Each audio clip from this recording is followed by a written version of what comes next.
Mesdames, Mesdemoiselles, Messieurs, nous revenons sur l'émission, sur le débat. Et comme j'annonçais tout à l'heure, il s'agira, n'est-ce pas, de parler un petit peu de la vie des subsahariens au Maroc et comme ça, de défiler au pas de course les différentes statuts d'un Africain au Maroc. Il s'agira en l'occurrence des étudiants, des footballeurs, des clandestins, des travailleurs, bref, il y en a pas mal. Et nous allons pour l'instant énumérer cela. Et bien sûr, à la fin, on essaiera de comprendre comment pouvons-nous faire pour vivre ensemble, ensemble en tant qu'Africains, ensemble en tant que personnes subsahariennes, et essayer comme ça de conjuguer avec le peuple riverain. Bon. Je vais sans plus tarder vous représenter l'équipe en place. Il s'agit de M. Belvédère, qui peut, comme ceci, dire un bonjour aux éditeurs. Oui, bonjour. Merci beaucoup Armel pour... Oui, merci beaucoup Armel pour m'avoir permis d'être ici ce soir pour pouvoir émettre pour pouvoir partager ce débat avec vous. Parce que voilà, j'ai un peu vécu ce territoire marocain et j'ai vécu pas mal de choses. Et puis voilà, je suis content, je peux tout simplement dire que je suis content de partager ce débat avec vous. Donc voilà. Et puis, donc, je laisse place à mes confrères qui sont aussi assis avec moi. Voilà. Donc, passez un bonsoir sur la chaîne El Jumbo. Hein. Donc, voilà. Ok, en termes de confrères, nous avons M. Nelly qui est à côté. Oui, M. Ahmed, bonsoir encore et bonsoir. Merci également de m'avoir invité une fois de plus à El Jumbo. Sincèrement, moi, je suis nouveau dans le pays, le Maroc, comme nous sommes en train de constater. Et moi, ça fait 2 mois. Bon, pour le moment, je n'ai pas de grands problèmes, mais ça ne me manque point, quoi. J'en ai quand même eu. Et merci encore une fois de plus d'avoir passé la parole. Tout à fait en passant par... Ok, d'accord. Le prochain débatteur, il s'agit de M. Evrad. Oui, merci M. Ahmed pour ce débat que tu permets que je puisse assister. Je suis très content d'être parmi vous. Et j'espère aussi apporter ma contribution pour que ce débat... soit un débat sur lequel on puisse, chaque Camerounais ou chaque personne puisse recevoir quelque chose d'important. Ok, nous allons passer la parole sans plus tarder à M. Borges. Merci M. Hamel. Bon, ça me fait plaisir d'être là présent ce soir sur les ondes de El Jumbo. Je suis un étudiant nouvellement arrivé sur le territoire marocain. Ça fait près de 5 mois de cela.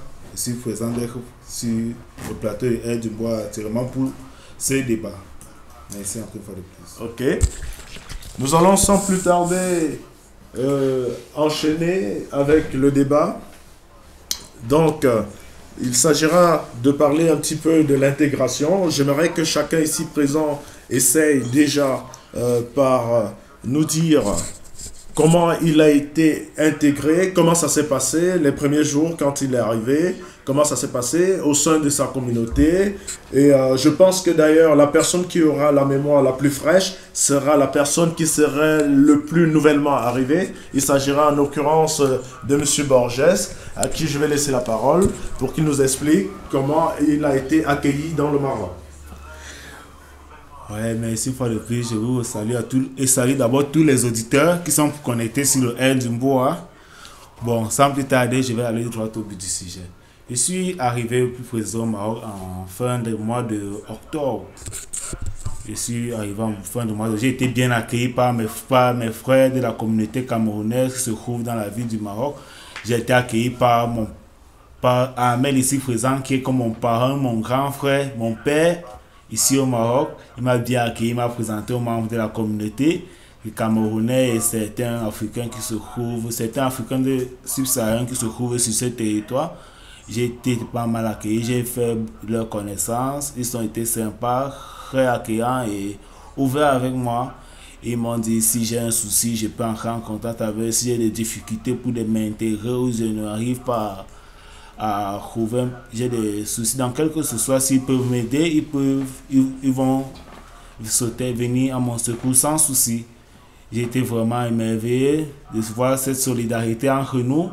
C'est vrai, on rencontre souvent des différences au sein de la communauté, mais il y a des hauts et des bas. Mais à ma première impression, j'ai été vraiment ému de voir qu'à l'extérieur, nous pouvons être soudés. Si ça pouvait être le cas sur au pays, c'est que le Cameroun devrait aller de l'avant. Ok. Merci. Donc, est-ce que chez tout le monde, ça a été la même impression? Je passe la parole à M. Nelly. Oui, monsieur Armel, merci encore de m'avoir passé la parole. Pour moi, sincèrement, j'ai eu pour la première impression même une chaleur corporelle qui m'a vraiment retenti l'esprit. Quand j'étais au pays, parce que moi je suis Camerounais aussi, il ne faut pas le cacher. Quand moi j'étais au pays, comme on parlait des habitants de la diaspora, moi j'avais le complexe là, que non, ce sont que les gens qui sont pas venus, ils sont là uniquement pour se faire montrer, mais au contraire, non, sincèrement, c'est pas le cas. Moi je pense que la communauté, toute communauté est censée rappeler auprès,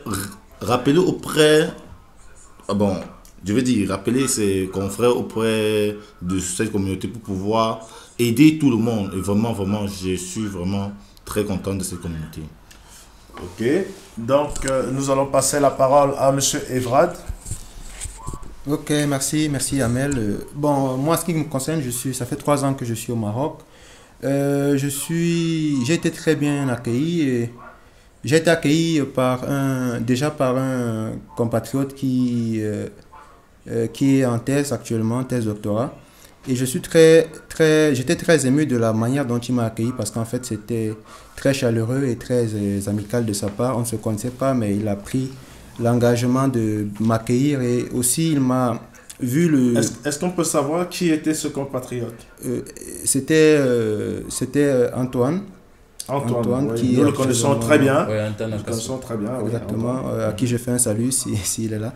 Ouais. Et donc, il m'a amené chez un autre compat pour m'héberger. Et cet autre compat, c'est Alain. Alain. De quel Alain il s'agit? Alain Sommions. Alain Sommions, oui. À qui nous faisons d'ailleurs un très grand coucou. C'est un grand ami à Voilà, nous. donc Alain qui m'a accueilli et voilà, il m'a gardé chez lui pendant près de 2 mois et vraiment, j'ai apprécié ce geste-là. Ça m'a vraiment montré en fait que le Cameroun de la diaspora est uni et je suis très content de cet acte-là qu'il a fait à mon endroit. Et bon, disons, j'ai passé 2 mois chez lui, le temps de trouver un autre appartement. Et appartement que j'ai d'ailleurs par la suite intégré avec d'autres Camerounais avec qui on a passé du temps avec eux. Donc, grosso modo, je pense que la diaspora est bien représentée, surtout ici au Maroc. Disons, les jeunes étrangers camerounais font l'effort, n'est-ce pas, de s'entraider entre eux. Donc, c'est déjà une bonne chose parce que nous, disons, ceux qui quittent le Cameroun pour venir dans des pays étrangers tels que le Maroc, si par chance ils tombent dans une communauté telle que celle que j'ai rencontrée ici où on prend soin d'accueillir convenablement les étudiants, alors je pense que ce serait, n'est-ce pas, une bonne chose pour l'intégration des étudiants au sein des pays étrangers. Voilà, merci. donc c'était Evrad qui nous parlait un petit peu de son intégration. Nous allons sans plus tarder parler avec M. Bervéder, qui, lui, par contre, est un doyen. Nous espérons qu'il a un bon souvenir. Oui, c'est vrai qu'avec M. Hamel, c'est effectif. On peut dire que je suis pratiquement un doyen, mais pas vraiment un doyen. Voilà, ça fait pratiquement 6 ans que je suis sur le territoire marocain, après avoir étudié en économie, en gestion en particulier. Voilà, j'ai obtenu ma licence. Donc, en ce qui concerne l'accueil, contrairement à mes confrères ici à présent, et d'abord, je remercie d'abord je salue d'abord cette initiative que vous avez eue de proposer ces débats. Parce qu'il y a beaucoup de personnes qui se demandent comment est-ce qu'on accueille au Maroc. Et pour ceux qui nous écoutent, pour tous les auditeurs qui nous écoutent, je ne sais pas trop, que ce soit à l'autre bout du monde, ça va leur permettre quand même un peu d'avoir une petite idée sur la chose, comment est-ce qu'on est accueilli au Maroc. Donc, en ce qui concerne ma perception de la chose, mon accueil d'abord, il va se faire sur 2 volets parce que au Maroc, j'ai été accueilli par la communauté, la communauté camerounaise, et en même temps aussi, je vais un peu vous faire ressortir quand même les lignes, quand même les moments que j'ai vécu avec des Marocains dès le départ, donc l'accueil avec des Marocains, chez les Marocains. Donc, ce qui est sûr, c'est que d'abord, avec mes frères, dès que je suis arrivé au Maroc, le premier contact a été automatiquement, naturellement, avec mes frères et Camerounais, parce que la communauté camerounaise, la communauté camerounaise à Marrakech était bien organisée. Et puis, voilà, on nous a logés. On nous a donné un peu les directives à suivre pour pouvoir prendre un appartement. On nous a donné des petites astuces pour pouvoir séjourner légalement sur le territoire marocain. Ça, c'était avec la communauté camerounaise, ce qui s'est formidablement fait. Et ça, je remercie encore, comme Evra l'a fait tout à l'heure, Antoine Akassou, les gens comme les Baudouins, parce que ce sont mes anciens, les Mariam et beaucoup d'autres personnes qui ne sont plus là aujourd'hui. À qui nous aussi nous passons un grand salut. Nous espérons qu'ils sont scotchés sur Air du Mbora. Nous espérons tous. Donc voilà, dans ce qui concerne la communauté camerounaise là, il n'y a rien à dire, je tire le chapeau. Et puis j'ai aussi fait l'effort de quand même représenter, en fait, d'être reconnaissant envers ces personnes, en accueillant aussi les nouveaux qui sont arrivés, en faisant l'effort quand même de les faire sentir un peu à l'aise. Donc j'en profite pour dire que M. Belvédère, qui est ici présent, lui-même, par rapport à moi, a beaucoup œuvré.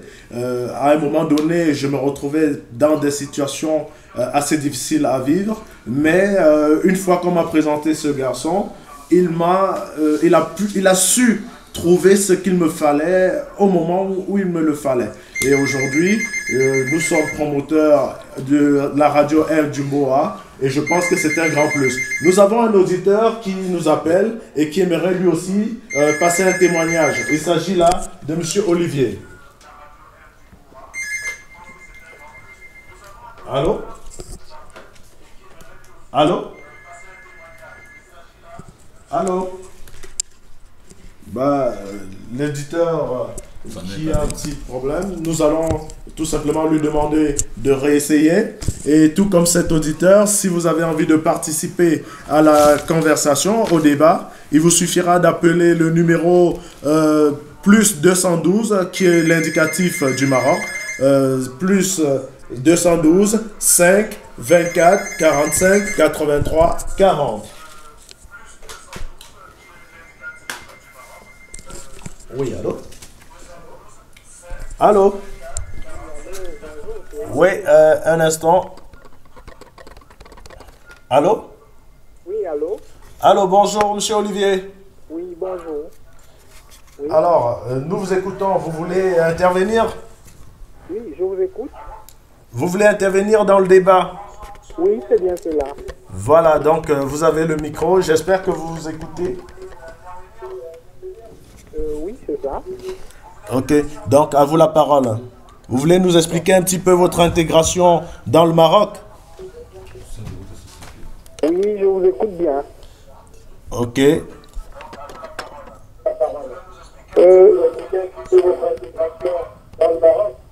Oui, bonjour, je dis d'abord bonsoir à toute la communauté. Les frères qui sont aussi en studio. Bien, moi ça fait pratiquement aussi 6 ans que je suis dans le royaume.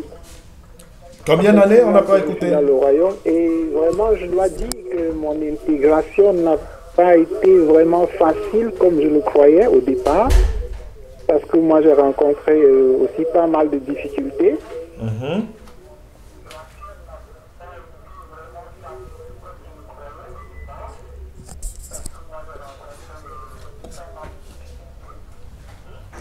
Et déjà sur le plan de la maison, pour trouver un loyer, c'était pas facile. Et aussi le problème de colocation avec les amis, c'était pas du tout évident, parce que vous vivez dans une maison où du jour au lendemain comme ça, vous vous retrouvez seul dans l'appartement, vous êtes dans un nouveau pays, vous n'avez pas d'attache, donc c'était pas vraiment facile de garder le cap durant cette période-là. Mais après cela, tout s'est déroulé aussi facilement avec l'aide de certains camarades. Et comme on dit, alhamdoulilah, tout va bien.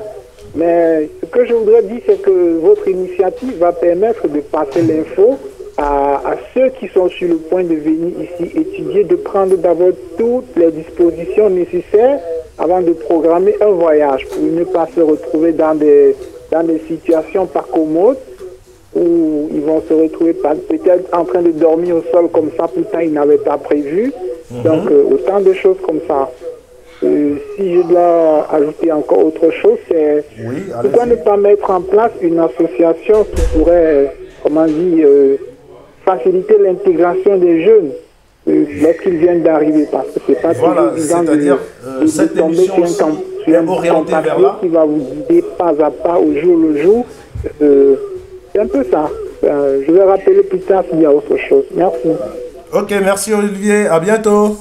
Donc vous êtes toujours sur les ondes de Air du Mboa, tout comme Monsieur Olivier, vous pouvez appeler au 05 24 45 83 40 pour les personnes qui résident au Maroc. Et pour les personnes qui sont à l'extérieur du Maroc, vous pouvez appeler au plus 212 524 45 83 40. De toute façon, vous aurez sur le site www.airjumboa.com, vous aurez la possibilité de voir le numéro de téléphone fixe sur lequel vous pourriez appeler. N'oubliez pas, bientôt vous aurez la possibilité de nous joindre directement par Skype, ce qui sera moins onéreux. Alors, nous allons repasser la parole à Monsieur Belvédère qui a quelque chose à rajouter. Oui, c'est vrai que tout à l'heure, lorsque l'auditeur appelait, je n'avais pas encore fini de dire ce que j'avais à dire. Et puis directement, tu me remerciais pour le fait qu'on se soit rencontrés et puis tout ça. Oui. Voilà. Je suis désolé parce que j'ai préféré porter... Non, il n'y a pas de souci, il n'y a pas de souci. Il n'y a pas de souci, monsieur Ahmed. Ok, d'accord, il n'y a pas de souci. Non, bien sûr, parce que là, nous sommes à l'extérieur et puis voilà, il faut s'entraider, quoi. Donc, pas besoin de me remercier. Bon, voilà, donc ce que je t'entendais en fait tout à l'heure, je reviens au fait que l'accueil s'est bien fait du côté de la communauté camerounaise. Et puis du côté de la communauté marocaine, on va dire que de toute la société marocaine, c'est vrai que dès le départ, il a failli s'acclimater parce que c'était pas trop facile, ils avaient une culture un peu différente. Et puis le contact n'a pas été direct, il a fallu un peu de distance parce qu'en même temps, c'est vrai, j'arrive dans une société, ils ont des mœurs, ils ont des coutumes, je suis tout nouveau, je suis le seul, donc je dois m'aligner, quoi. Donc c'est vrai que dès le départ, il faut d'abord supporter ce fait de devoir s'aligner. Et puis par la suite, ça suit, ça coule comme de l'eau, voilà. Il suffit juste de toquer à la bonne porte, de toucher la bonne personne, et puis je pense que le tour est joué. Mais sinon, de leur côté, quand même, c'est vrai que c'était pas trop ça, mais ça va, ça s'est amélioré avec le temps parce que j'ai compris qu'en fait, l'élan devait venir de moi. L'élan ne devait pas forcément venir de, voilà. Parce que je suis tout nouveau, ils me connaissent pas, il fallait que... Tu bouscules. Voilà, c'est ça en fait. Voilà. Est-ce que tu as fait? Tu as bousculé? J'ai beaucoup bousculé et puis je suis arrivé. Donc voilà. Et puis ça a été merveilleux jusqu'ici là. Bon. En quelque sorte, par rapport au problème des étudiants, on va en venir tout à l'heure. D'accord, je préfère qu'on laisse cette partie pour l'étape concernant les étudiants. Oui, bien sûr. Par contre, on parlera de l'accueil. On va constater actuellement, en termes de débat, que nous sommes essentiellement des Camerounais. Oui. Hein? Air du Mboa a été une initiative camerounaise, mais je préfère me considérer comme étant un Africain. Et c'est ce que vous faites vous aussi depuis longtemps. Donc on va dire que Air du Mboa est une initiative africaine, puisque c'est le but, c'est l'essence même de cette radio. Alors, par contre, j'aimerais savoir, est-ce que dans la façon que vous avez été accueillis, vous avez été confronté aux autres Africains? Je parle en l'occurrence des Sénégalais, des Nigérians, des Burkinabés, communauté pays amis. Voilà. Donc, est-ce que vous arrivez avec eux à construire quelque chose de solide, ou est-ce que vous restez toujours retranchés entre vous les Camerounais, ou comment ça se passe? Donc là, c'est la première étape qui concerne votre intégration. Et la deuxième, c'est avec les Marocains qui sont nos frères. Ce sont eux qui sont ici pour nous. C'est-à-dire, nous sommes venus au Maroc pour les rencontrer. Est-ce que nous les rencontrons vraiment? C'est ça le sujet sur lequel j'aimerais qu'on puisse aller un petit peu plus loin. Je poserai la question toujours je commencerai par quelqu'un qui a toujours une mémoire plus fraîche. Il s'agira en l'occurrence M. Borges, qui va nous dire comment est son contact avec les autres citoyens africains en dehors des Camerounais. Est-ce qu'il a des bonnes relations?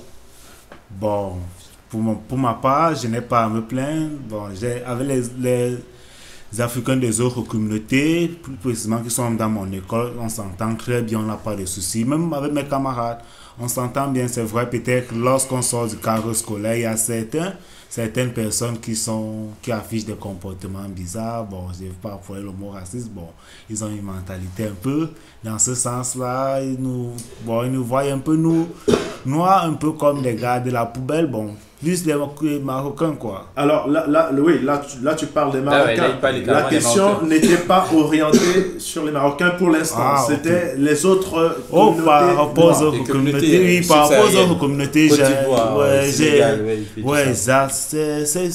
les autres communautés sont aussi plus ou moins cool pour ma part. Puisque dans mon établissement, il y a plusieurs communautés. J'ai des Tchadiens, des Maliens, des Centrafricains, qui sont aussi dans mon école à l'IGA. Ils sont aussi accueillants et on a formé aussi un groupe là-bas, Africash United. On a un groupe sur le net sur lequel on publie souvent par rapport à nos activités qu'on doit souvent faire en semaine. Donc là, on a aussi notre communauté, ce qui veut dire que même au niveau de l'école, nous sommes déjà soudés. Ailleurs, même des autres communautés, parfois on organise aussi des petites séances de match entre nous pour souder plus les liens, pour essayer de prendre plus de contact entre nous, parce que nous tous nous sommes africains et ça ne sert à rien de vivre chacun chez soi, parce qu'on ne peut pas construire le monde seul. Ok. Donc, avec les autres communautés, on dira que vous avez une très bonne relation, des très bons échanges. Est-ce que c'est le cas pour M. Evrad? Oui, je vais dire que je vais dans le même sens que Borges. C'est pratiquement la même chose. L'intégration, c'est quelque chose qui c'est un peu comme une fleur qui doit s'éclore. Donc, il faut du temps. Et au début, j'étais, disons, un peu crispé ou alors recroquevillé dans ma maison. Je ne sortais pas trop. Et avec le temps, j'ai eu à côtoyer des Camerounais. Hein, j'avais dit tantôt au début que j'étais avec des Camerounais. On a vécu pas mal de temps. Et bon, entre-temps, j'ai eu à connaître d'autres personnes, d'autres communautés aussi. Et voilà, donc je dirais que pour en ce qui concerne le relationnel, c'est important qu'un étudiant le fasse. Non pas seulement au sein de l'établissement, comme a dit Borges, même au sein des autres communautés, même à l'église, tu peux rencontrer des personnes qui sont issues d'autres communautés avec qui vous pouvez partager. Bon, c'est vrai que les mentalités diffèrent et aussi les comportements diffèrent.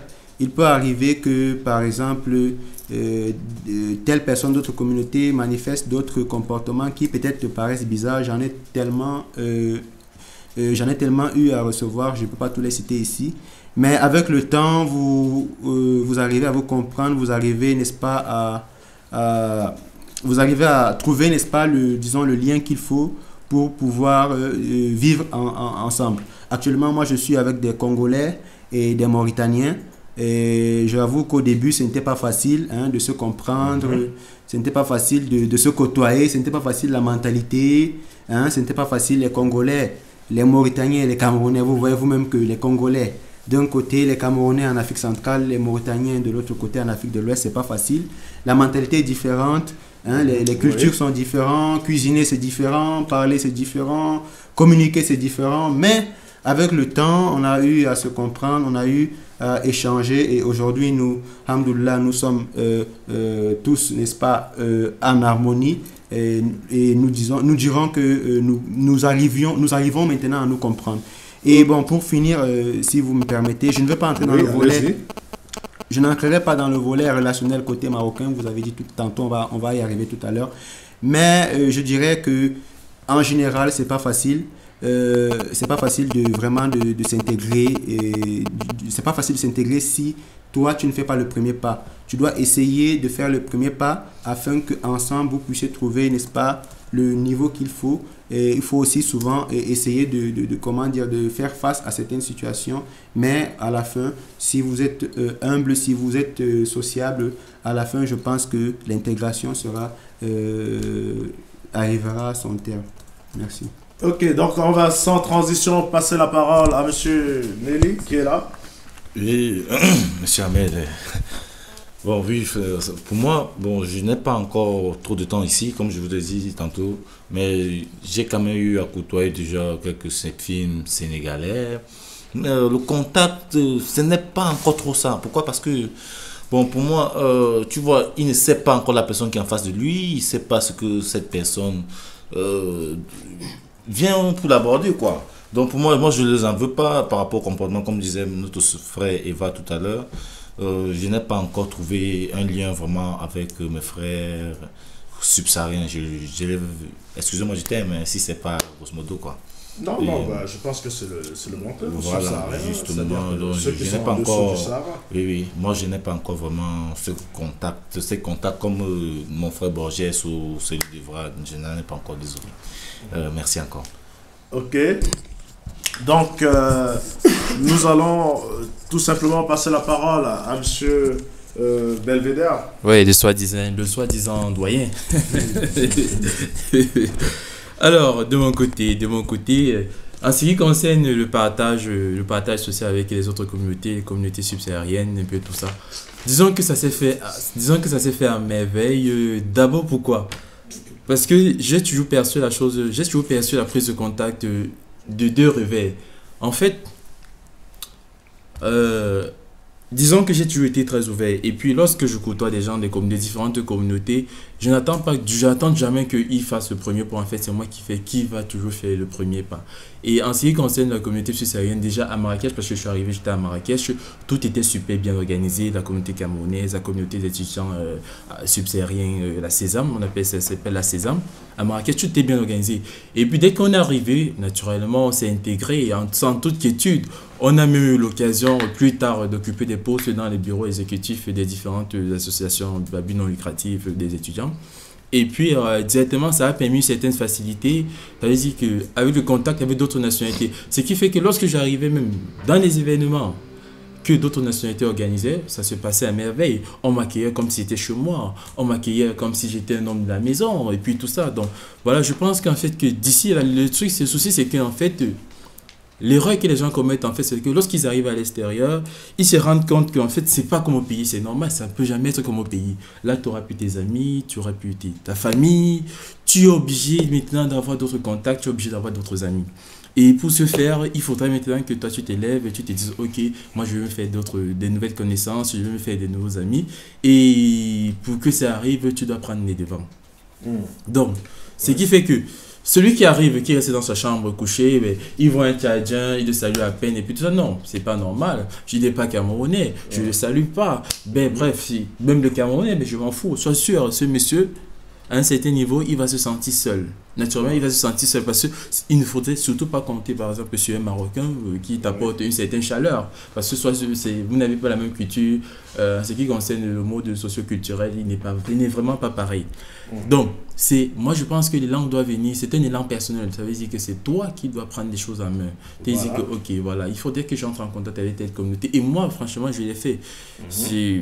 Que ce soit à travers des communautés, des associations communicatives, que ce soit à travers les petits business, parce que pendant que j'étais étudiant, je faisais un peu des petits business. Directement, ça me permettait d'entrer en contact avec les gens et je gardais toujours le sourire. Ça, c'est la première des choses, garder toujours le sourire.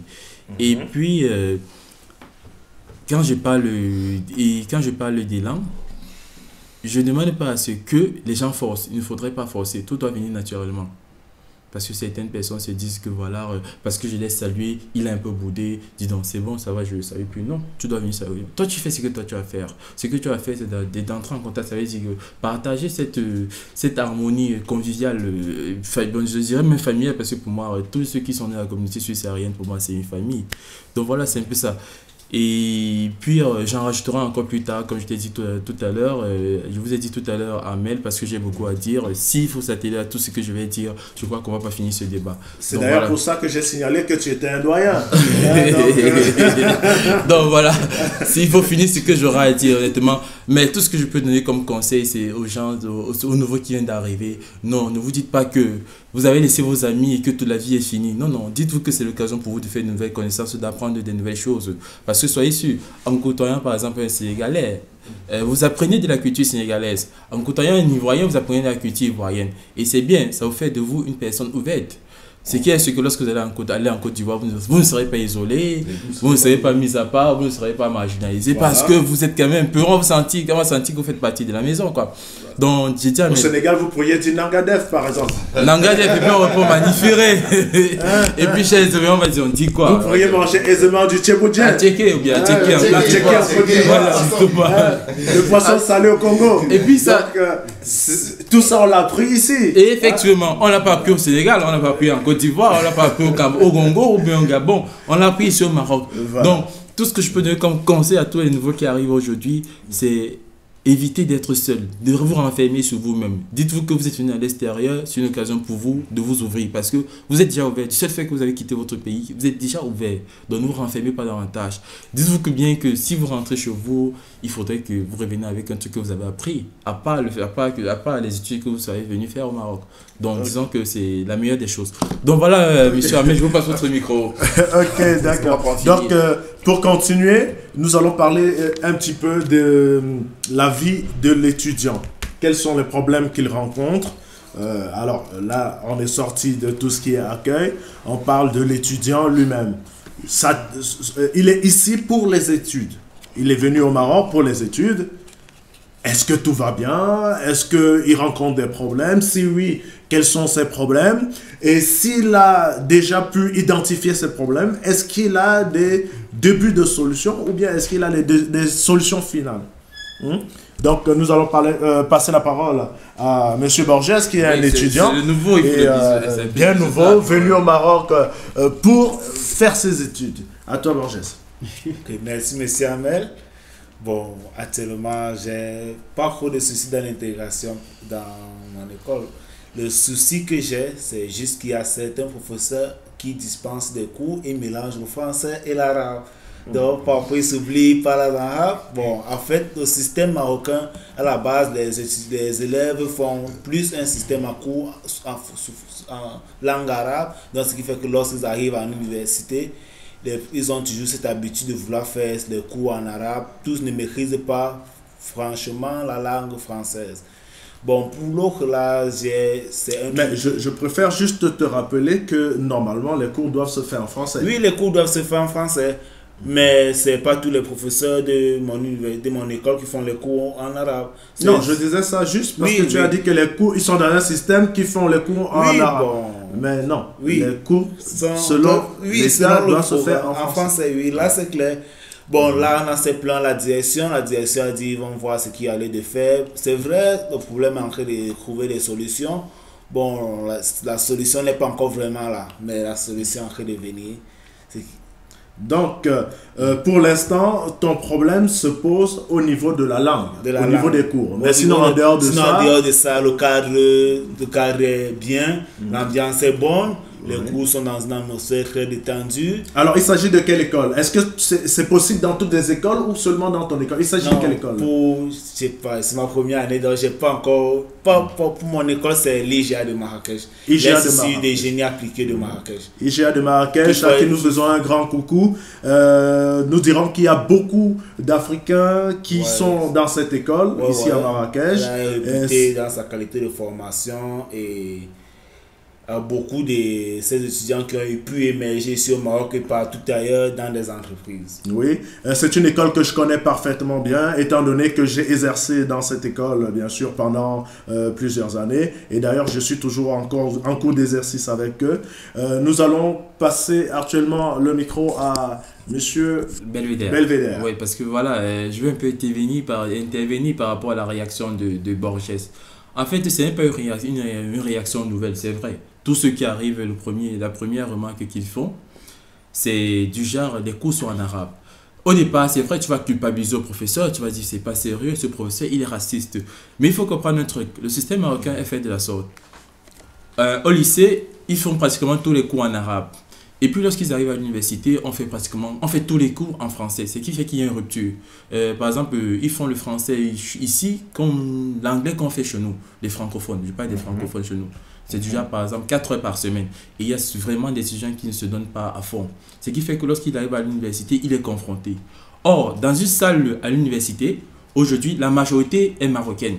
Ça veut dire que le professeur, son but c'est quoi? Que la majorité des élèves essaient un peu de comprendre tout ce qu'il a dispensé. C'est-à-dire que tout ce qu'il a donné comme information et notion. Oui. Alors, ce qu'il va faire c'est quoi? Ils ne comprennent pas bien français. C'est vrai, il faut leur apprendre le français. Mais s'il faut l'expliquer en parlant français, ils ne vont pas comprendre. Ce qui fait que de temps en temps, il essaie un peu, quand c'est compliqué pour les Marocains à comprendre, il va directement en arabe. Or, je vous ai dit tout à l'heure que les langues doivent toujours venir de la personne qui arrive. Par moi, dans mon cas, ce que je faisais, c'était quoi? Il y a beaucoup d'élèves qui se plaignaient. Oh non, ce professeur, je ne veux pas citer à son cours parce qu'il passe le temps à parler arabe. C'est une grave erreur. Ce que moi je fais, c'est quoi? Je vais voir le professeur après, parce que le professeur, il n'est pas du tout raciste.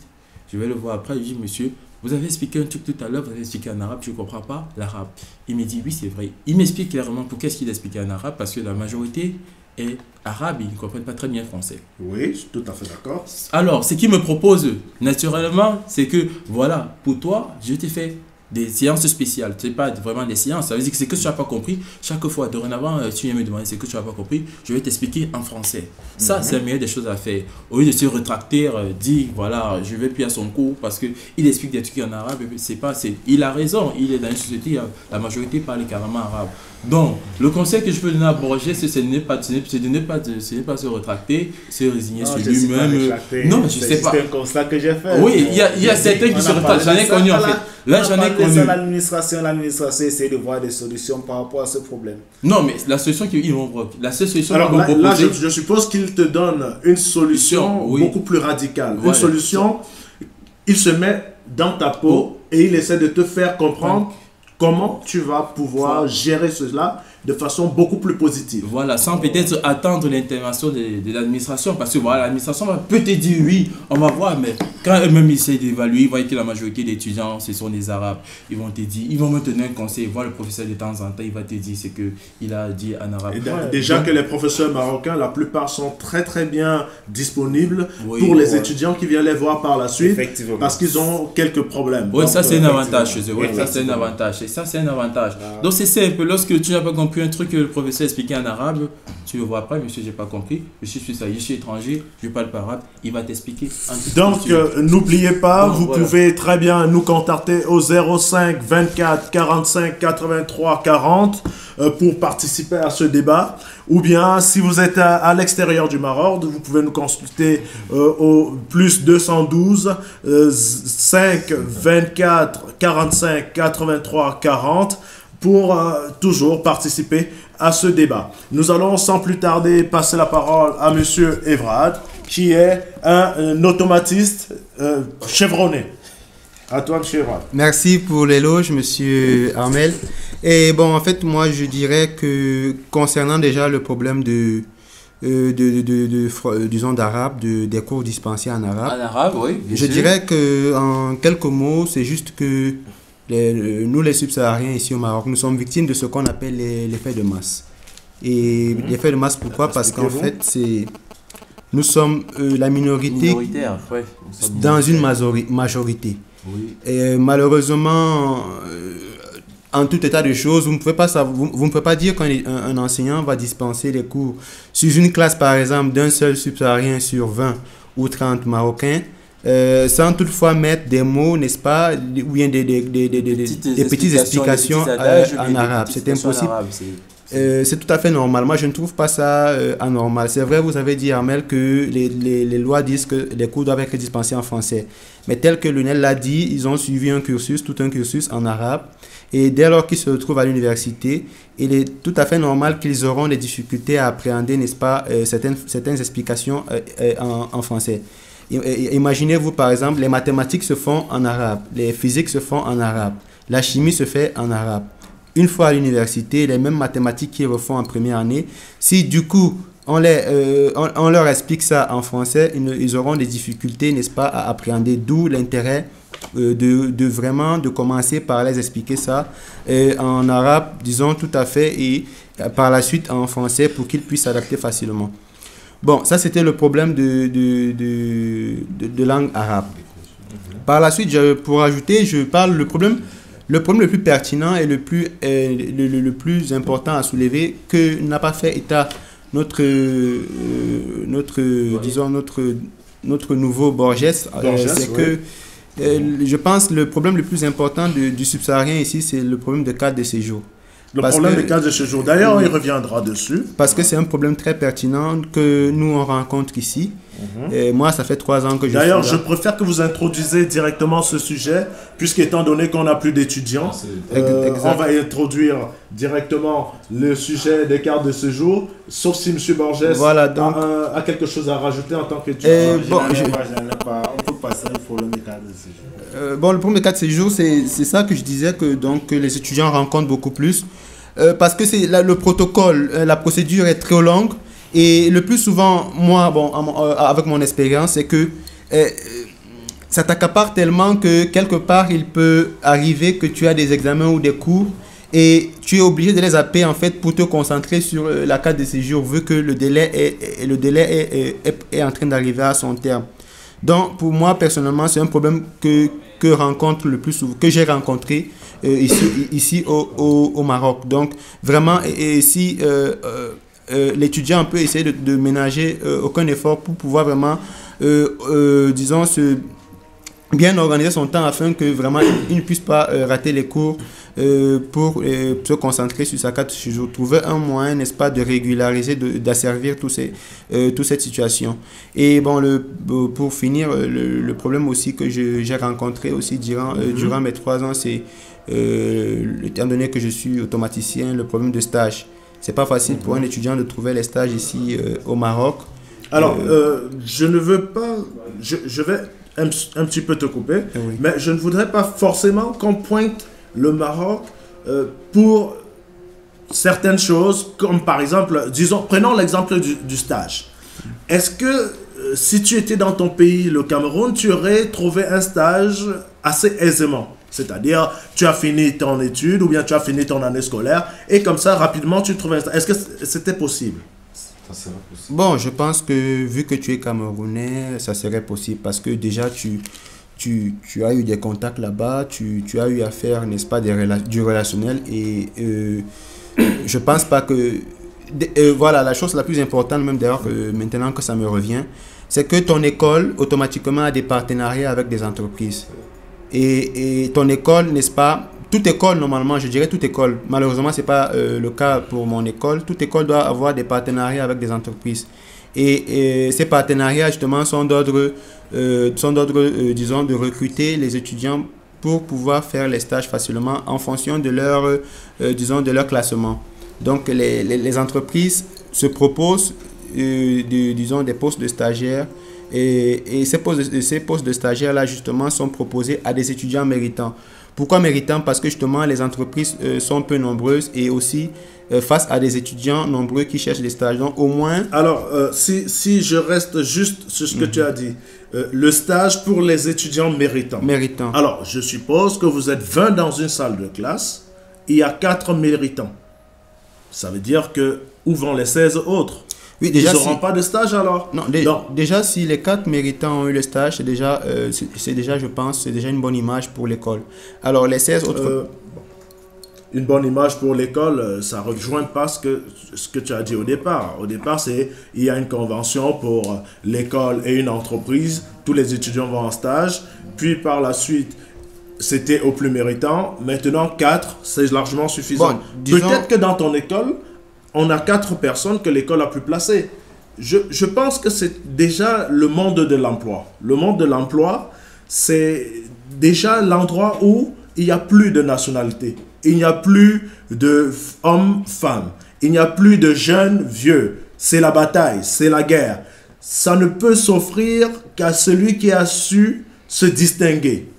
Donc, aujourd'hui, par exemple, toi qui parles, tu as un stage. Oui. Mais je sais... parce que je te connais, que tu es un battant. Mais il y en a, ici, au Maroc, qui sont des Marocains, qui sont tes camarades, qui n'ont pas de stage. Est-ce que c'est pas vrai? Oui, je suis d'accord avec Voilà, donc, c'est déjà le monde de l'emploi. Un stage égale un emploi. Même s'il n'est pas rémunéré, ça veut dire que Si tu as réussi à trouver un stage, ne t'en fais pas, tu pourras réussir à trouver un emploi. Par contre, ceux qui n'ont pas réussi ne vont pas accuser l'école. Moi, c'est tout ce que je voulais faire comme remarque. Il ne faudrait pas que les gens continuent à croire que c'est le Maroc qui va tout leur donner. Qu'on va s'asseoir et dire le Maroc, on n'arrive pas. Non, chacun doit pouvoir s'investir. Tu t'es investi, tu as eu gain de cause. Tu es dans le Maroc, comme le Marocain qui est dans le Maroc, qui ne s'est pas investi et qui n'a rien eu. C'est tout à fait normal.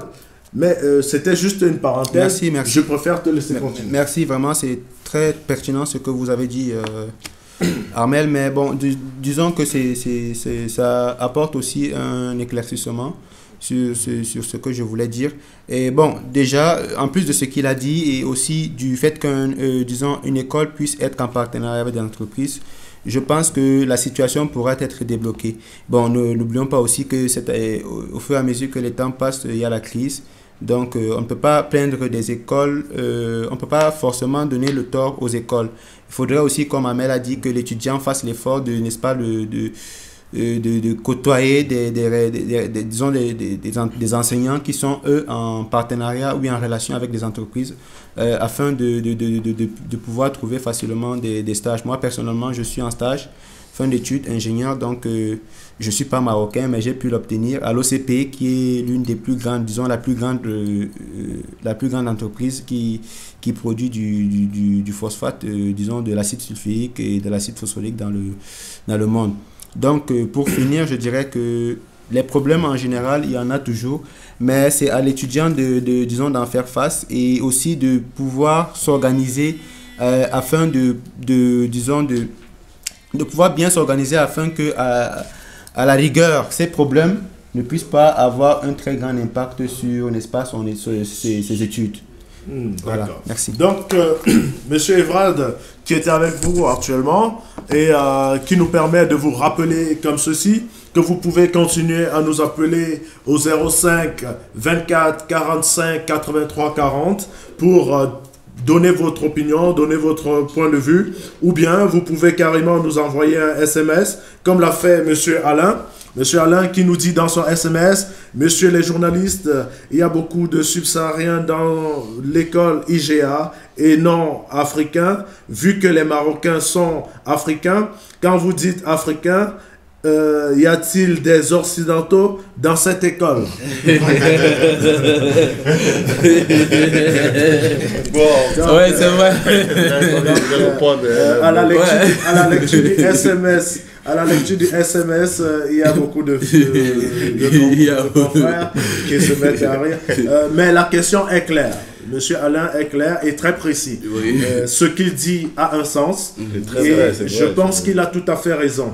Mais quand même, j'aimerais le souligner que l'école n'est pas fermée aux Occidentaux. On peut très bien, si on fouille dans les registres, trouver des Occidentaux. Et ce qui permet d'ailleurs de mieux comprendre que si il y a des Occidentaux, il faudrait bien qu'on comprenne que le Marocain aussi était un Africain. Je suis tout à fait d'accord avec cette remarque de Monsieur Alain et je pense que ce qu'il a dit va tout simplement dans le sens de mon idée, sauf qu'à l'instant présent, dans le direct, je n'ai pas eu l'instinct de préciser les choses. Donc je le remercie pour son SMS qui nous a permis à tous d'ailleurs de faire un rectificatif. Donc si Monsieur Belvédère a un mot à rajouter, ce serait bien. Sinon, nous allons attaquer maintenant le cas des cartes de séjour. Oui, Monsieur Amel, permettez-moi un peu de répondre à Monsieur Alain Sommion. En fait, je crois que son souci ici, c'est le fait que les subsahariens, on les appelle des Africains. Parce que voilà, il y a de temps en temps, par abus de langage, c'est vrai qu'au Maroc, ici, ils ont l'habitude d'appeler les subsahariens des Africains. Dans le Maghreb en général. Ça, on dirait que c'est au Maghreb en général. Parce que j'ai fait la Libye, parce que pour eux, ce sont eux, les Européens. Ils disent, oh, les Africains. Ouais, non, c'est pas forcément en fait. En fait, pour eux, l'Africain, c'est celui qui est noir. Donc, automatiquement quand vous êtes noir, ils vous appellent naturellement Africain. Justement. Donc, par contre, dans nos différents dires, notamment à ceux de Borges. Borges, il parlait des étudiants africains. Donc, tu vois, il parlait des étudiants africains, voilà, et globalisés. Par contre, pourtant, on parle ici des subsahariens. Donc, je pense que le souci de Alain, c'est le fait qu'on appelle des subsahariens des Africains. Il aimerait plutôt qu'on dise normalement des subsahariens. Parce que des Marocains aussi sont des Africains. Non, il a raison. Donc, voilà. Il a raison. Là, il s'agira d'un reparti de l'Afrique. C'est juste un abus de langage. C'est tout à fait normal aussi. C'est tout à fait normal aussi qu'on puisse appeler les subsahariens africains. Oui, comme il est tout à fait normal qu'on puisse appeler un maghrébin africain. Donc le thème africain, normalement, ça ne gêne pas en fait. Oui, non, ça gêne dans un cadre précis. Parce que là, on est en train de parler des Africains au Maroc. Donc là, on parle des Africains au Maroc. Oh, les Marocains aussi sont africains. C'est comme si voilà, on parle des Africains au Maroc. Bon, à vrai dire, disons que Monsieur Alain, pour te répondre, disons que c'est un abus de langage. Merci pour ta remarque.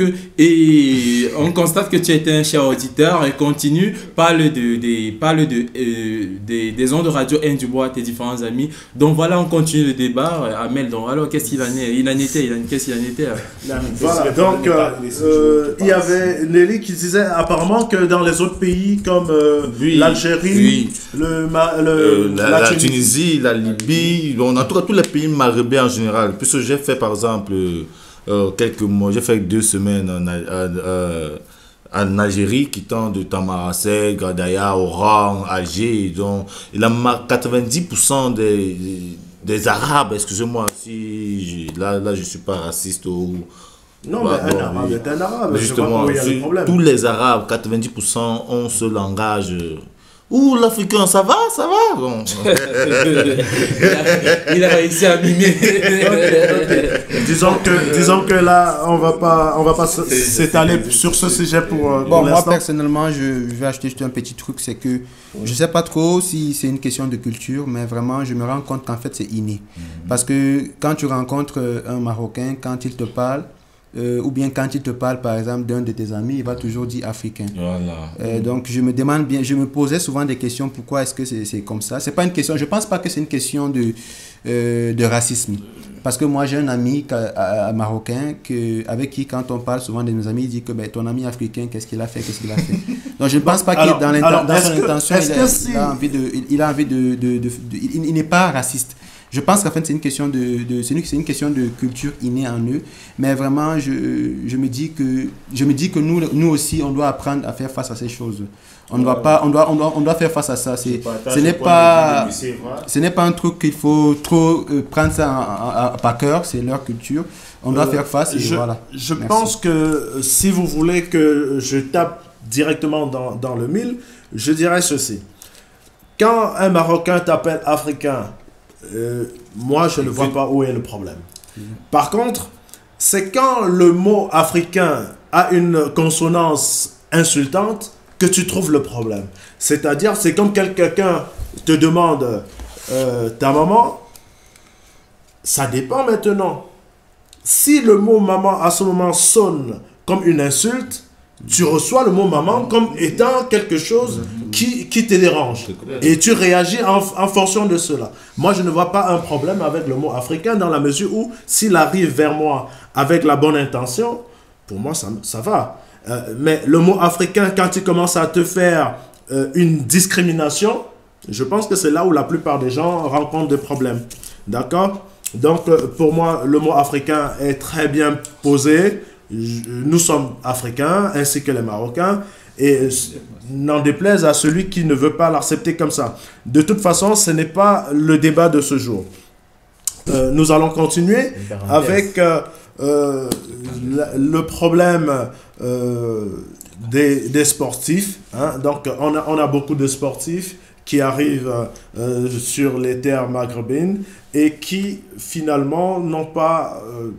des possibilités, ils n'arrivent pas à trouver des clubs. Aujourd'hui, nous n'avons pas beaucoup de personnes pour débattre de ce sujet, mais nous allons quand même, selon nos vues et vécus, essayer un petit peu de parler de ça.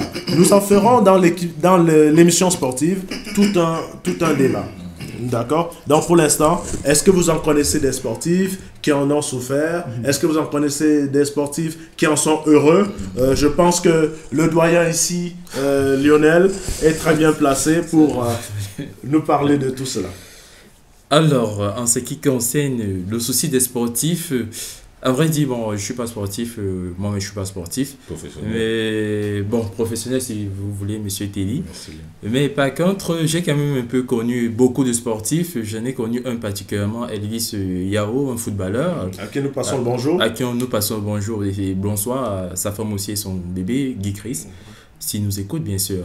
Donc moi, en fait, tout ce que moi je peux dire, parce que là, je suis sûr que c'est un bref aperçu. C'est-à-dire que tout ce que j'ai pu remarquer, parce que c'est uniquement dans le domaine du football et, bon, et du basket aussi, parce que voilà, je connais aussi un autre basketteur camerounais, Raoul Yimchi, à qui je passe aussi le bonsoir. Le véritable problème qu'il rencontre ici, en fait, c'est d'abord le problème des licences. Parce que dès le départ, pour qu'un joueur, pour qu'un sportif réussisse quand même à s'épanouir, avoir une vie aisée au Maroc, il faudrait qu'il fasse 100 fois ce que les Marocains font sur place. C'est-à-dire 100 fois, c'est-à-dire il s'entraîne plus que les Vous autres. savez, il doit Il fournir plus appelle d'efforts. beaucoup le coach. Qu'est-ce qui se passe? Il va pas appeler le coach n'a pas besoin de ça, le coach a besoin du score, il a besoin de victoire. Donc voilà, s'il appelle le coach et qu'il nous rapporte la victoire après, tant mieux. Mais en fait, quand il dirait il doit fournir 100 fois plus que le Marocain, en fait, il doit faire plus d'efforts parce que beaucoup donné. parce que il doit effectivement, mais il doit beaucoup donner parce que le Marocain donne déjà. Donc toi, le black qui arrive, bon, le sportif subsaharien qui arrive, déjà que le sportif subsaharien, on a une image sportive subsaharienne. C'est quelqu'un qui est toujours compétent, il est fort et puis tout ça. Ça veut dire que lorsque tu arrives, tu fais comme le Marocain qui est sur place, on va te dire que non, on ne voit pas l'intérêt à te prendre. Déjà qu'au Maroc, il y a un système, les Marocains sont favorisés au détriment des étrangers. Je pense que ce système est un petit peu mondial, non? Disons qu'au Maroc, Ouais, c'est un peu plus cru parce que voilà, c'est un peu plus rigoureux parce que même dans le système du travail, c'est un peu plus vicieux. Donc je pense que ce n'est pas seulement dans le domaine du football que ça s'applique. Oh, ça veut dire que lorsque un subsaharien arrive, il doit fournir 100 fois ce que le Marocain fournit naturellement pour pouvoir avoir l'espoir d'avoir une licence. Et lorsqu'il a une licence, il y a un autre problème qui se pose. Il joue déjà dans le club, peut-être il fait un nom, mais il y a aussi maintenant beaucoup de clubs qui ne sont pas reconnaissants, c'est-à-dire ils ne payent pas normalement, ils ne payent pas chaque mois, il y a des retards, il y a des aérés, et puis voilà, après ils te bloquent pour rien, c'est-à-dire ils t'achètent moins cher, ils veulent te rendre cher. J'ai connu notamment Elvis, ils ne jouaient pas, ils sont nombreux, ils ne jouent pas, mais ils sont dans le club, ils ne jouent pas, ils ne se font pas connaître. Ils ne se font pas connaître. Mais là, quand le club, il a besoin de sa liberté parce qu'il ne peut pas quitter d'un club à un autre sans que le club, son club d'accueil ne l'ait libéré. Donc voilà, pour le libérer, il faudrait que le club ait gagné. C'est-à-dire sur son transfert. Donc tant que le club ne gagne pas son transfert, il sera là, il va rien fournir. Physiquement, il perd de la forme et puis financièrement, il ne gagne rien. Donc, en ce qui concerne le souci des footballeurs, je pense surtout que c'est d'abord au niveau de l'effort que les footballeurs, des sportifs subsahariens doivent fournir, qui est vraiment énorme. Et en plus du système financier. Vraiment, il n'y a pas de juridiction mise en place pour pouvoir défendre les droits des étrangers, des sportifs étrangers au Maroc. Ça, surtout quand il n'a pas de manager, ça c'est grave. Okay. C'est vrai, il y a beaucoup de clandestins qui arrivent, ils n'ont pas de manager, ils n'ont rien, ils se battent à trouver un club. Et aujourd'hui, il y a une nouvelle réglementation. Si tu n'as pas joué dans ton club, je sais pas, tu n'as pas joué dans ton équipe nationale, avant d'arriver ici, tu ne peux pas avoir de licence. Comment ça jouer dans ton équipe nationale? C'est-à-dire un Ivoirien doit jouer dans l'équipe nationale ivoirienne? Oui, quand je parle d'équipe nationale, ce n'est pas l'équipe nationale senior. Si tu viens en tant que junior, tu dois jouer dans l'équipe nationale junior. Vu que tu as une licence, ça veut dire que si tu es ivoirien, par exemple, si tu es ivoirien, si tu es ivoirien, lorsque tu viens jouer ici au Maroc, tu passes ton test parce qu'il faudrait passer le test avant. Si on est intéressé par toi, il faudrait que tu aies joué au moins 1 à 2 fois dans ton équipe nationale au pays. C'est-à-dire que si tu joues en tant que junior, il faudrait que tu aies joué avec les juniors à l'équipe nationale. Alors, cela ressemble à ce qu'on appelle de l'immigration choisie. Ben oui, c'était pas comme ça avant, mais aujourd'hui, ils sont en train de visser parce que c'est vrai aussi. Il ne faudrait pas juste les lancer à pied parce qu'il y a beaucoup de subsahariens qui ont immigré ici pour jouer au football. Il y a saturation. Il y a certaines personnes qui vraiment... Après, ils n'ont même pas un talent de footballeur, mais ils se disent, voilà, footballeur, ils viennent au Maroc, ils se pètent, c'est normal. Ils ont un peu vissé la chose, quoi. Donc je ne trouve pas qu'il faudrait seulement jeter la pierre au système marocain, c'est juste qu'il y a eu affluence. Et puis, tant qu'il y a affluence, il faut visser, quoi. Donc, voilà. Ok. Donc, comme ça, Lionel qui termine et qui reçoit illico un message de la part de Olivier qui lui passe le bonsoir. Olivier depuis Casa. Bonsoir Olivier. Message à Lionel. Les doyens, hein, ce sont des doyens. C'est le doyen, très connu, et d'ailleurs assez percutant dans ses interventions. Nous allons, sans plus tarder, alors je préfère tout simplement dire qu'en ce qui concerne le football, Lionel a beaucoup côtoyé les footballeurs africains, subsahariens au Maroc. C'est pour ça qu'il a une idée. Mais nous allons préparer pour vous, dans les prochaines émissions, un débat spécial sportif où eux-mêmes viendront nous expliquer leur vécu et leur vue. Donc, nous allons sans plus tarder, nous devrions normalement, sans plus... Alors, nous avons un auditeur en ligne qui nous appelle et donc nous allons lui passer la parole au cas où il voudrait intervenir. Allô, bonjour. Allô? Allô? Oui, bonjour. Oui, bonjour monsieur, vous pouvez vous présenter?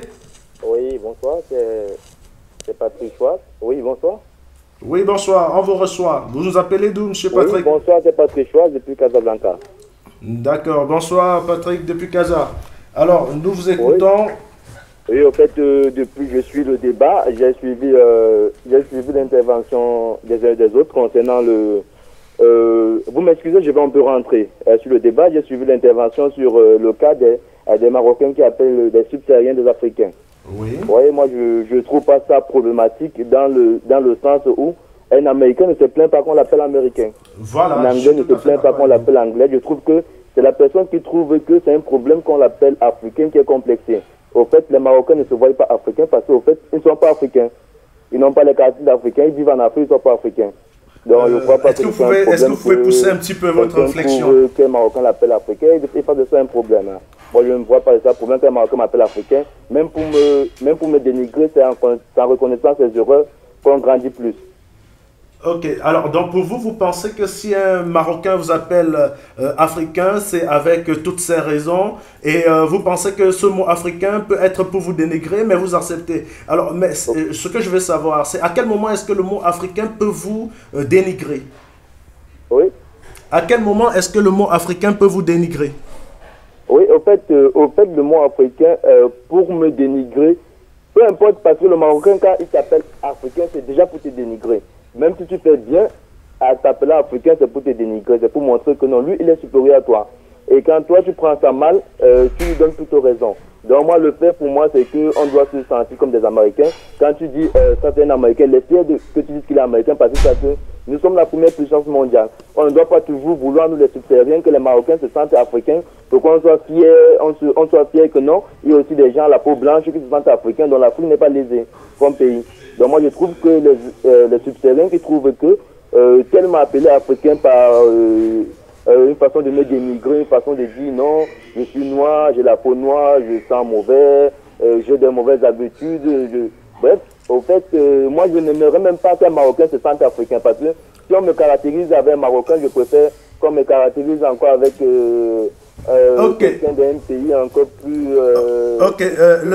Là, ce que je vais tout simplement te dire, c'est que tu as pris le débat dans un autre sens. Qui n'est pas tout à fait le sens vers lequel nous étions en train d'aller. Mais qu'à cela ne tienne, nous aurons un débat sur ce thème lors des prochaines émissions. Restez scotché tout simplement, Monsieur Patrick. Votre intervention a été prise en considération. On préparera un débat dessus et je pense que vous aurez l'occasion de mieux vous exprimer. Le débat de ce jour était tout simplement sur l'intégration des Africains subsahariens. Les Africains, les subsahariens qui viennent au Maroc sont obligés de fournir 100 fois plus d'efforts. Moi, j'aimerais seulement lui dire que regarde un peu chez nous, peut-être en Afrique subsaharienne, quand un papa aime bien son enfant, il lui fait fournir beaucoup d'efforts que les autres pour qu'il soit plus fort. Et je sais que les Africains qui viennent jouer au Maroc sont au début de leur carrière. Donc quand ils commencent à fournir plus d'efforts au Maroc, à fournir 100 fois plus que les autres, ça veut dire qu'ils seront dans un championnat qui sera plus équilibré, ils vont faire mieux. Et je salue comme ça notre footballeur pro qu'on a au Maroc, un footballeur camerounais pro, que j'admire beaucoup, Damé à Rabat. Et à qui nous passons le bonsoir également. Un petit coucou à ma famille au Cameroun J'essaie de suivre la radio à ce moment. Merci à toute l'équipe en studio. Merci à vous, monsieur Patrick. Restez scotché sur Air Jumboa et le meilleur est à venir. D'accord, merci à vous. Au revoir. Au revoir. Donc, nous revenons au cœur du débat. C'était Patrick. Il a été un petit peu décalé au départ, mais il s'est vite rattrapé sur le deuxième point. Et c'est pourquoi nous l'avons permis d'aller au bout de ses idées. Nous allons, bien sûr, comme je le disais tantôt, continuer avec le débat sur la vie des travailleurs. Et comme je disais, que ce soit la vie des footballeurs, des travailleurs, nous allons aujourd'hui mettre cela entre parenthèses parce que nous n'avons pas les personnes indiquées pour l'instant. Nous avons pensé bien sûr qu'ils devaient arriver, mais bon, finalement, ils n'ont pas pu venir, ils ont été empêchés. Nous espérons que les prochaines fois, les personnes seront présentes. Par contre, nous allons parler un tout petit peu de la vie des clandestins. Oui. Et nous allons passer la parole à monsieur Nelly. Nelly, à toi le micro. Oui. Bon, merci encore, M. Alain, de m'avoir passé la parole. Bon, pour les clandos, les clandestins, généralement appelés clandos en termes courants, ont vraiment un très grand problème ici. Et pour moi, c'est normal. Pour moi, c'est normal qu'ils aient un grand problème parce que eux, en quittant de là où ils sont quittés, ils s'y attendent. Oui, effectivement, comme je dis, chacun sort en sachant où il va. C'est clair, c'est clair. Bon, mon problème, c'est ici, au niveau de leur communauté. Ils ont un très grand problème quand ils arrivent dans leur communauté. Pourquoi? Parce que les clandestins qui arrivent ici, ils ont toujours pour but de continuer, quoi. Maintenant, les gens de leur communauté qui les reçoivent, les arnaquent. Dans le sens où ils les extorquent de l'argent, soit ils leur mentent, soit ils leur plantent, et puis voilà où la fémania commence, quoi. Est-ce que là il s'agit de la même communauté qui a été citée au départ de l'émission? Non, quand je dis clando, je parle de toutes les communautés confondues. Je n'indexe aucune communauté. Pourquoi? Parce que il n'est pas d'aucune communauté, en tout cas je n'indexe aucune communauté. Par contre, je parle de toutes les communautés. Parce que ce n'est pas qu'une seule communauté qui voyage. Voilà, donc. Et le fait aussi d'être ici pour les clandos, c'est une bonne chose. Trouver du travail pour eux n'est pas si facile que ça. Ils sont obligés de s'attacher, de pouvoir subvenir, pour pouvoir subvenir à leurs besoins. Et vraiment pour moi, le clandestin vraiment a beaucoup encore à faire au Maroc. Ok, donc moi ce que je pense c'est que une émission spéciale sera faite sur les clandos pour voir comment améliorer leur niveau de vie. Parce que moi aussi je suis africain 100% et je sais très bien que j'ai mes frères ici. Quand je dis mes frères, c'est mes frères africains, y compris les Marocains, qui vivent des situations compliquées. J'aimerais, par le biais de Air Jumboa, pouvoir couvrir un événement de ce type et pouvoir permettre aux gens de savoir dans quelles conditions vivent ces clandos et qu'est-ce que ces clandos attendent d'eux. La plupart sont généralement jeunes, qui ont pris des initiatives sans penser et qui arrivent dans un pays comme le Maroc, qui est un carrefour où il n'y a plus d'aller ni de retour. Ils sont coincés. Comment on peut faire? Est-ce qu'on va les laisser mourir ou est-ce qu'on peut les venir en aide? Y a-t-il parmi eux certains qui sont des génies, certains qui ont des idées? Donc, bref, je pense qu'on essaiera de faire une émission dessus et je pense qu'à partir de ce moment, on verra comment venir en aide à ces personnes. Bien sûr, je passe la parole à monsieur Lionel. Oui, monsieur Amel. En fait, je veux juste mentionner un petit truc en ce qui concerne les clandestins, parce que j'en ai aussi beaucoup connu. En fait, je voulais seulement dire, quand on parle de clandestins, en fait, il y a parmi les clandestins ceux qui ont décidé de venir en aventure, ça veut dire qui ont quitté leur pays uniquement avec une seule intention, c'est de traverser. Donc, et bon, pour ceux-là, lorsqu'ils arrivent au Maroc, et donc parmi eux, il y a aussi des personnes qui sont venues pour, je ne sais pas trop, peut-être le football, qui se sont fait arnaquer par exemple par des managers, parce qu'il y a des managers qui vous disent, voilà, je vais vous amener, vous allez jouer dans tel club, ils arrivent ici, on les laisse tomber, on les laisse à eux-mêmes, on les délaisse à eux-mêmes.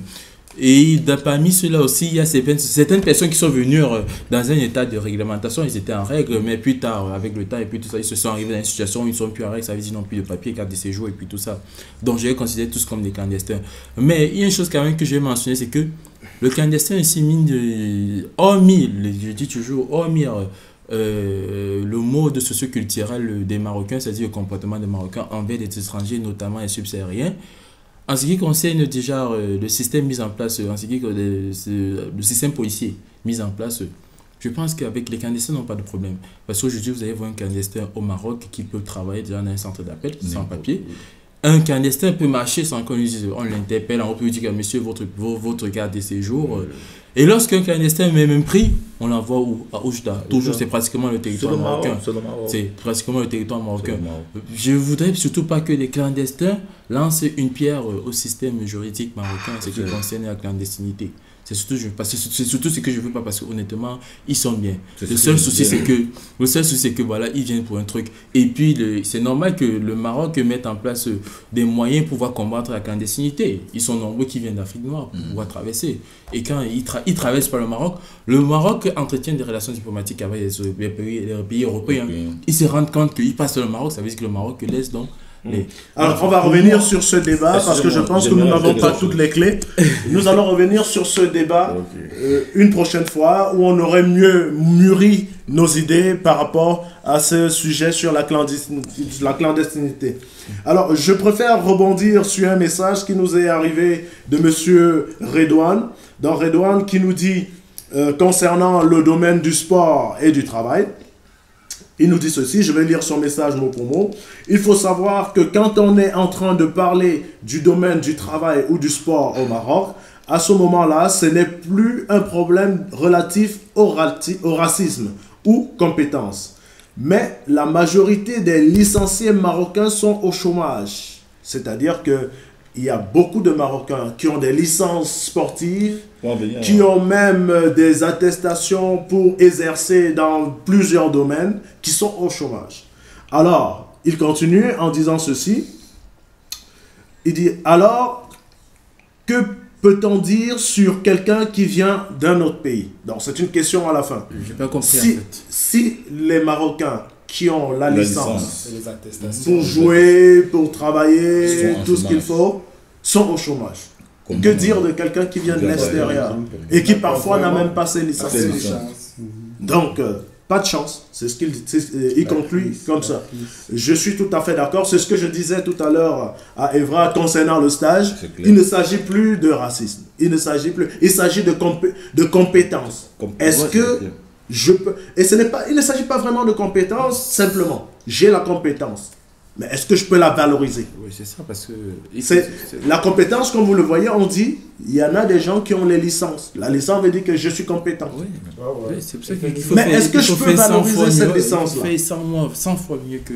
Voilà, d'accord? C'est pour ça, bien sûr, si un Africain subsaharien arrive ici, il est obligé de fournir plus d'efforts. Pour moi, je trouve que c'est tout à fait logique. Mais comme on a dit, on aura d'autres débats dessus avec les différents protagonistes. Mais là, monsieur Armel, là, vous avez sauté un peu le point des travailleurs. C'est vrai, parce qu'il n'y a vraiment pas de travailleurs là. Bon, disons pour l'instant. Mais je peux encore souligner un petit truc, parce que voilà, le point que... Vous avez le micro. Parce que là, l'émission ne va pas tarder à terminer. Il nous reste 10 minutes maximum. Oui. Donc, par rapport aux travailleurs, je veux souligner tout simplement un petit système mis en place au Maroc. C'est vrai, comme Redouane l'a souligné tout à l'heure, effectivement, il y a un taux de chômage élevé au Maroc. Donc pour ceux qui veulent venir travailler au Maroc, pour ceux qui travaillent au Maroc, ils ont mis un système en place. Un étranger, tant que le Marocain peut faire ce qu'un étranger peut faire, le Marocain peut faire ce qu'un étranger fait, l'étranger ne peut pas travailler. Le Marocain sera favorisé. C'est pour ça qu'aujourd'hui, il y a l'ANAPEC. Si un étranger veut avoir le contrat de travail ici au Maroc, il doit avoir non seulement le contrat qui le lie entre son employeur et lui, et le contrat qui le lie avec l'administration marocaine et lui. Ça veut dire c'est pour ça que j'ai dit qu'on devait revenir sur ce débat lorsqu'on aura les différents protagonistes pour qu'ils puissent développer ensemble avec nous ce sujet. Parce que pour l'instant, nous n'allons pas dire des choses que nous ne maîtrisons pas. D'accord?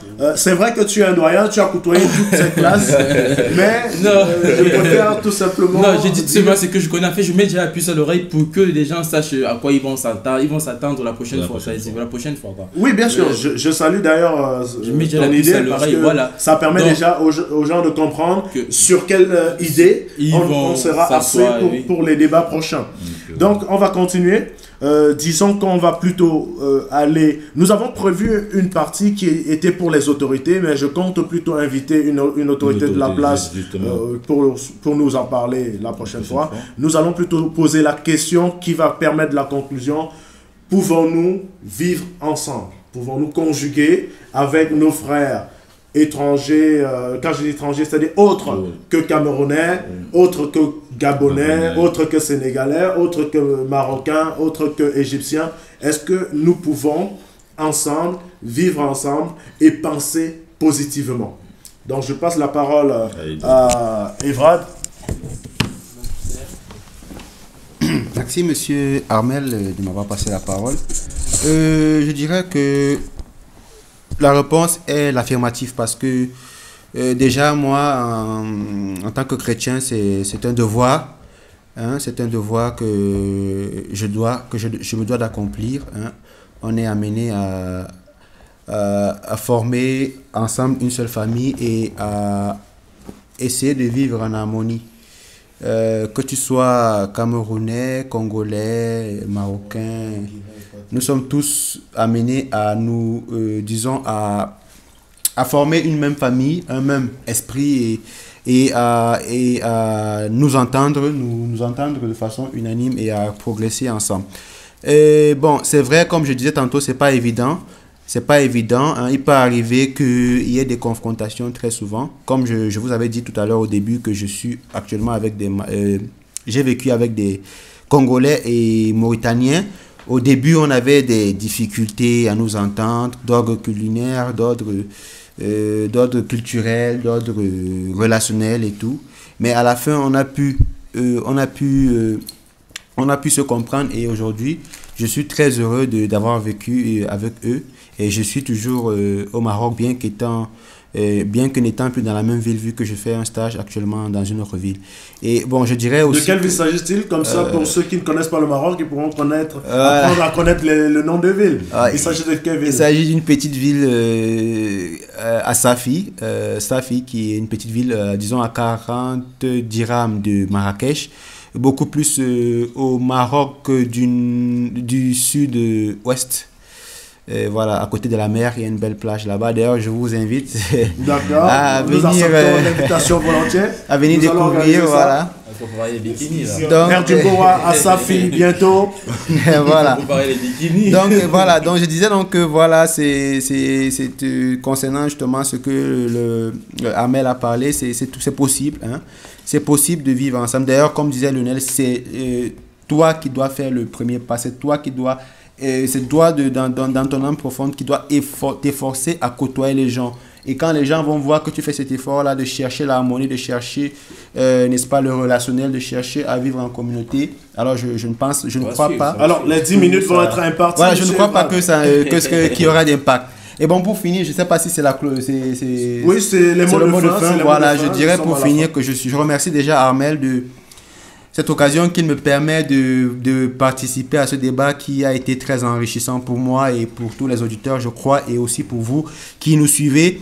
Et voilà, j'espère qu'il m'invitera encore dans les prochaines éditions et oui, bon, que je répondrai toujours présent. Et vraiment, je remercie Ed Mboa et vraiment, cette radio, elle a de l'avenir. Elle a de l'avenir et vraiment, j'y crois. Ed Mboa vous remercie également. Et voilà, donc je vous dis bonne soirée et merci de m'avoir écouté.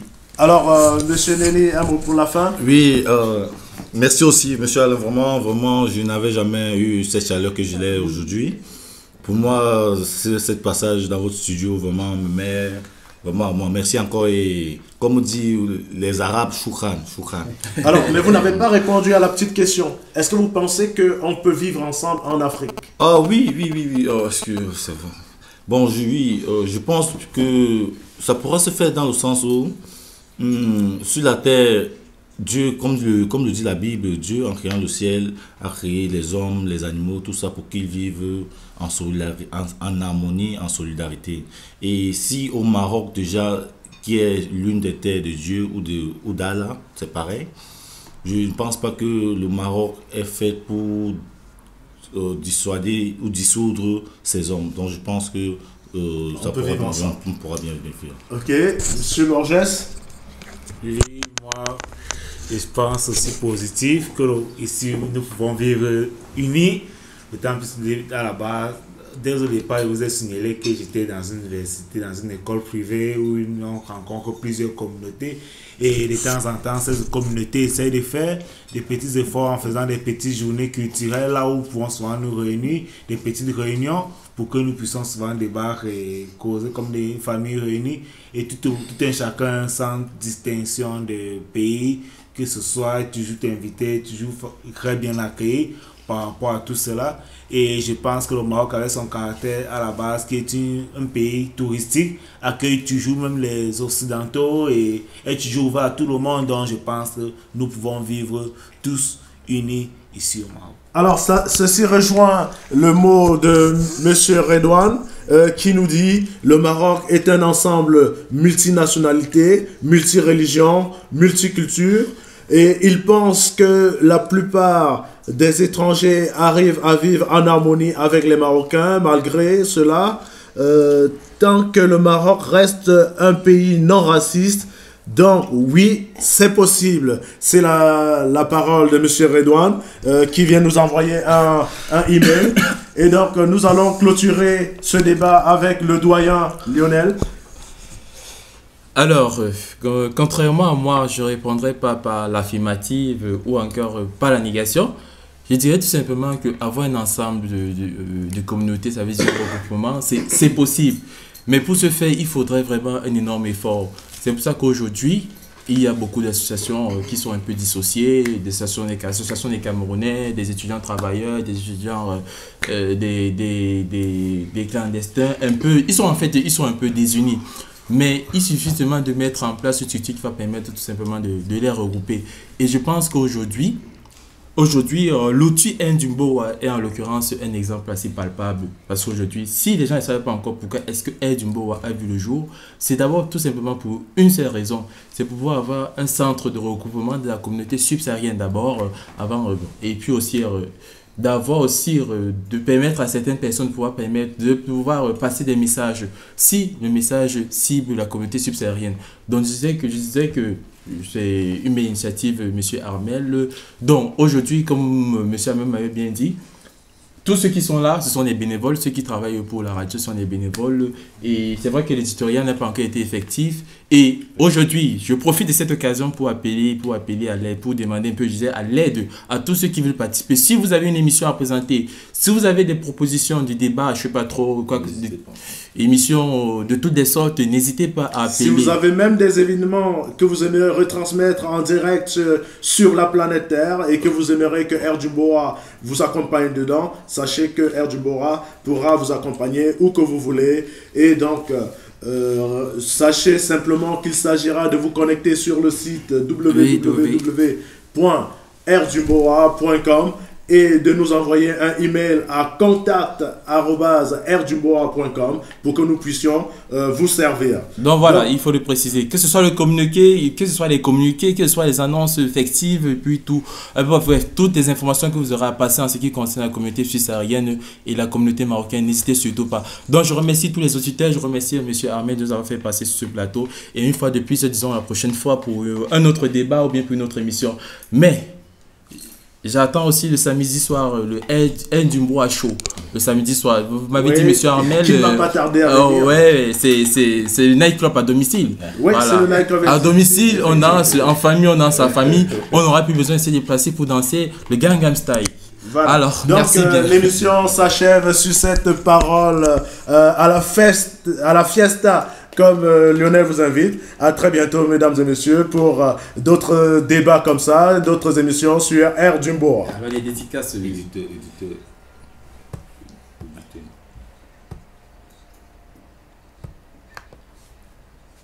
Il y avait combien de Les dédicaces. Il y a le combien d'auditeurs? Les dédicaces. Depuis là. C'est quand on coupe, tu veux parler. Non, après, je me dis que non, tout à l'heure, il y a des dédicaces. Tout à l'heure, vers 22h. On va souhaiter bon dimanche. Et mon frère, tu m'enlèves ton besoin. Tu vois la bonne. Il fallait filmer un peu. Il fallait un peu filmer. Denis, Tu fais filmer au débat. on a besoin de toi ici, mon Il frère. fait filmer au débat. On devait voir les gars, non. Le seul plateau de 1 du bois. Mon frère, il a santé. On a besoin. Il fallait qu'il vienne parler.